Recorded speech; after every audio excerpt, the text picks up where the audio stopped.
the day she walked away and took the company's soul with her. The boardroom was full, but the silence could have cracked glass.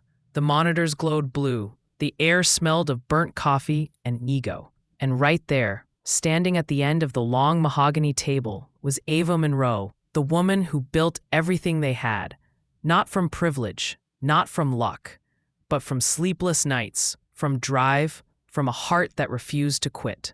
When she first joined Vantex Systems, it was a struggling tech startup in downtown Seattle. 5 people, 1 rented office, and a dream they could barely afford. Ava turned it into a multi-million-dollar empire. She built the product, the team, the culture. She was the reason clients stayed, the reason investors believed, the reason the company had a heartbeat.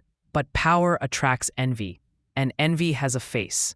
His name was Eric Vance, the CEO's son, freshly imported from an MBA program he bragged about every 10 minutes.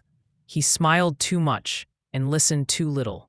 Within months, he was restructuring teams, pushing Ava out of meetings, and taking credit for her presentations. Everyone saw it. No one said a word, until the day Ava did. "You can't build empires by stepping on the people who built the foundation," she said, sliding her resignation letter across the table. Eric laughed. "You're replaceable, Ava. Everyone is." She smiled, that quiet, terrifying kind of smile that said, "We'll see." Then she walked out. No scenes, no tears, just finality. 2 weeks later, Vantex Systems began to crack. Clients called, asking for Ava. Projects fell apart. Code updates failed. Partnerships dissolved. Because what Eric never understood was simple. The company didn't just run because of her work. It ran because of her vision. The engineers started leaving, one by one. The lead designer quit. Then the product manager.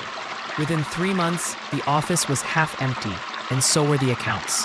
While Vantex shares plummeted, Ava was already in motion.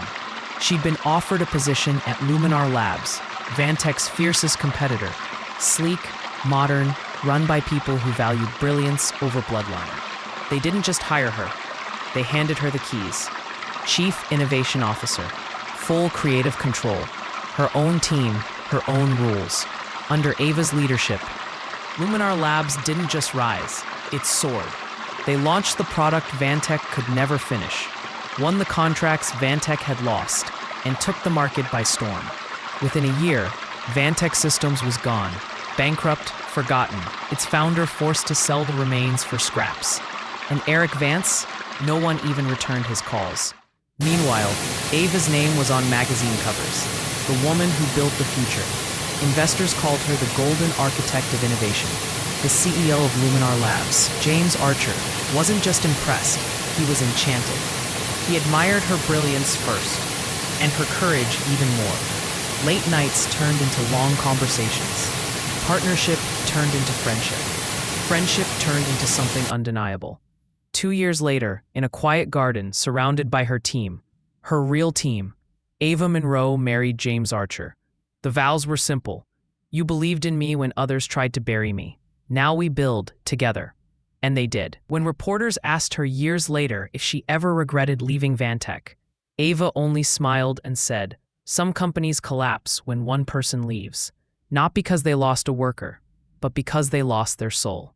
She paused, then added, "Never let anyone convince you that you're replaceable. The ones who underestimate you are always the first to realize how much you are worth." Moral of the story: respect the builders, not the talkers. Success isn't built on titles, it's built on truth, effort, and integrity. And when you walk away from people who don't value you, sometimes that's when you truly begin to rise. Ah,